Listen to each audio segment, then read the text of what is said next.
Let's continue with move out and draw fire. Starting with the pregame sequence, randomized terrain, I have in this table a set of values from 1 to 20.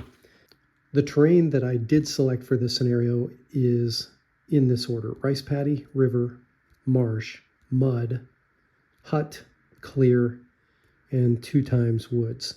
The way this works is a you go, I go, defender gets first pick. So each side gets to place 4 pieces of terrain, much like in chainmail.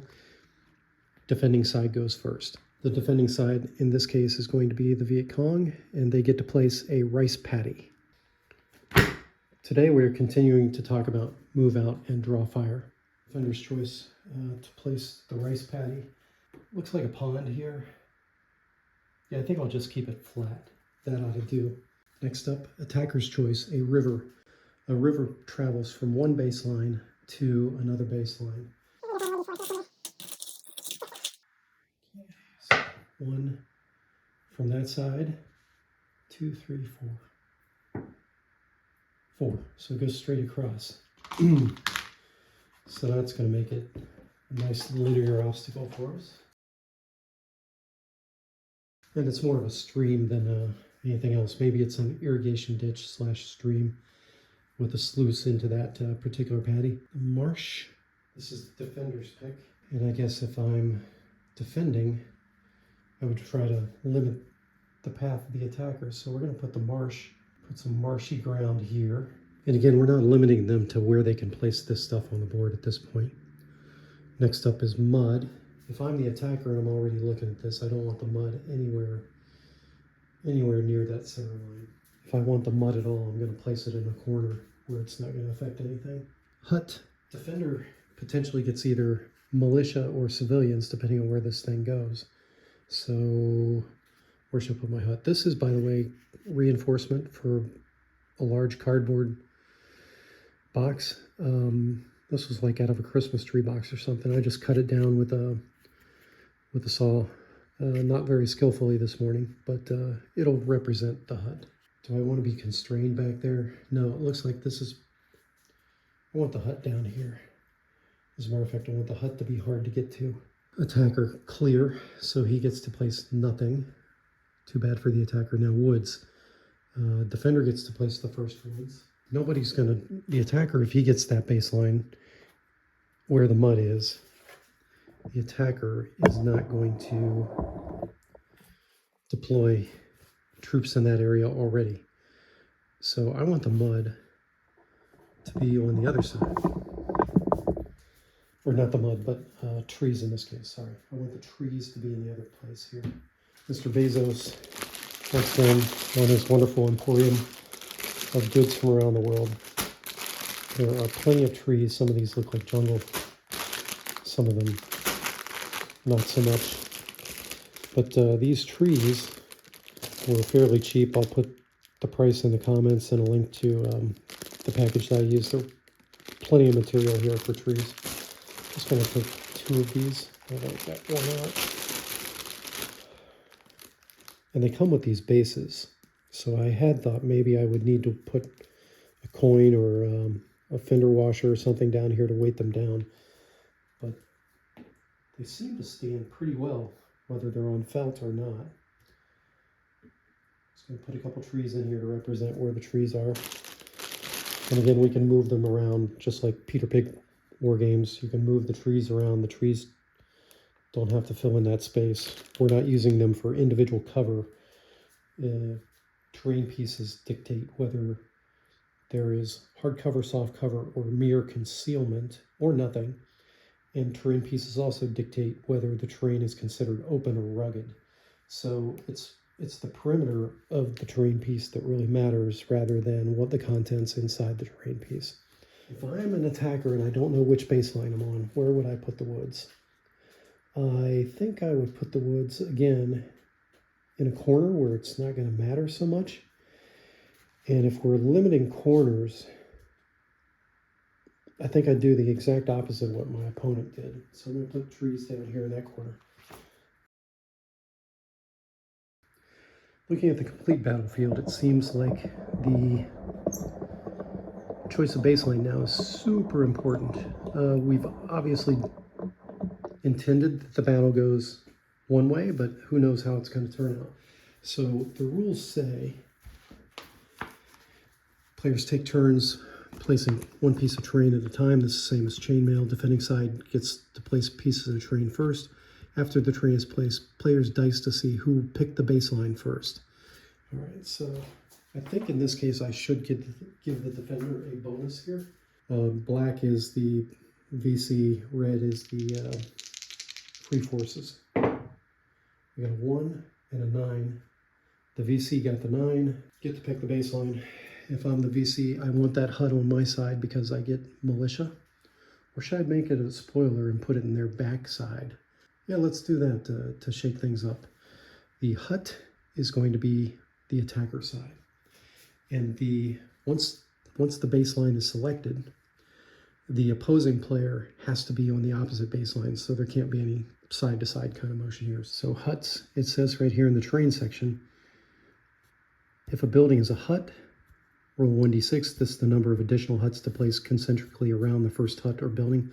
I'm not going to do that right now, simply because I want the board to be very simple for the first game. Hills, reinforced buildings, bunkers, crossroads, and bridges are all considered key terrain. So it doesn't say that huts are key terrain. Well, reinforced buildings. In this case, that's going to be thatched. It's not reinforced.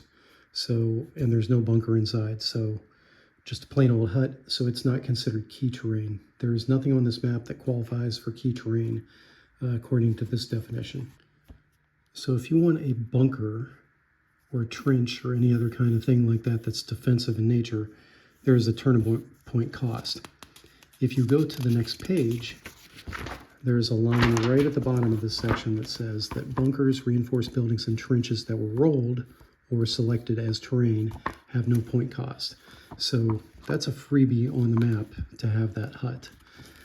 The deployment, so soldiers deployed by a defending player beyond 12 inches, which I should have had that in the rules, but not. Between 12 inches and the center line, they have double the point cost.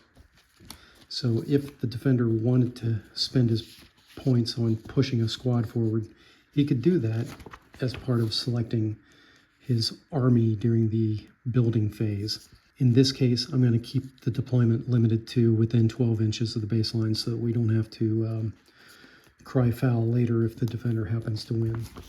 Now, if you look here in the deployment section, delayed deployment specifically, this paragraph says, for the communist player, the presence of any hut or building gives the option to emplace either 1d6 civilians or 1d3 Viet Cong militia. The two types are indistinguishable at a distance. These may be hidden within huts or buildings or else on the periphery of the map. The location of these figures should be pointed out to the referee. During the admin segment, which comes at the end of the turn, by the way, there's a 1 in 6 chance that the group of these figures will appear. Once they appear, they are placed on the board. For a particularly large set of huts, the referee may grant one additional group of civilians or militiamen. So let's go ahead and roll right now. Of course, the VC, because he put that hut in the background, he gets 1d3 militia. That's his choice. This would all be secret from the other player. 2 in this case, right? 1, 2, 3, 4. So 3, 4 actually means 2. So when the time comes during an admin segment, there's a 1 in 6 chance that these guys are going to appear. So let's make sure, let's just go ahead and roll. Do they appear on turn 1? No. Turn 2? No. Turn 3? Yeah, they'll come in on turn 3. Okay, I'm starting to deploy the U.S. forces. In this case, the painted figures are going to be the U.S. forces. The VC are going to make do with the gray primered figures on the other side instead of the regular. I'm not sure how the camera's going to pick this up or not. We'll see. A few comments about deployment. Got to be within 12 inches of the baseline. I'm using the Tim Mee Army Men. These figures are going to be the platoon leaders, the ones with the pistol. Next to the platoon leader, you always need an RTO. So RTO is going to go next to the platoon leader. Because platoon, even though an RTO rank 3 can call in fire, better results if you're doing it with an officer. These guys doing the Iron Mike, I've got 3 of them out here. Each of these are going to be considered a squad leader. So I get squad leader, squad leader, squad leader. Over here on the right flank, I'm going to call this basically, it's a heavy weapons team, right? I've got a section, 2 mortars and 2 flamethrowers. So I don't know if I'm going to give him some riflemen as well. I'm going to fill in the rest of these now with riflemen. This is a machine gunner. Again, this looks like a French machine gun from the 1950s, which it is. Machine gunners get some additional bonuses by having a crew person with them. So I will have somebody in close proximity to each of the machine guns. Just to keep it easy, these crew persons are going to be the crew for the machine guns I'm going to have in the prone. I suppose I should make it clear that an assistant gunner has to be within a certain number of inches of the machine gun and on the left side, simply because that's where most belts are fed from. Magazine-loaded machine guns like these from the top, I guess it doesn't really matter. And just to keep it simple for this one, I think I might just make these guys doing the Iron Mike team leaders. And this is basically a reinforced squad with the platoon leader and RTO attached. So this team leader has 4 in his heavy weapons team. This team leader has 4 with his machine gun, assistant machine gunner, and 2 riflemen. This guy, machine gunner, assistant gunner, and 2 riflemen down here in prone position. That should be enough to make it interesting for this first playthrough.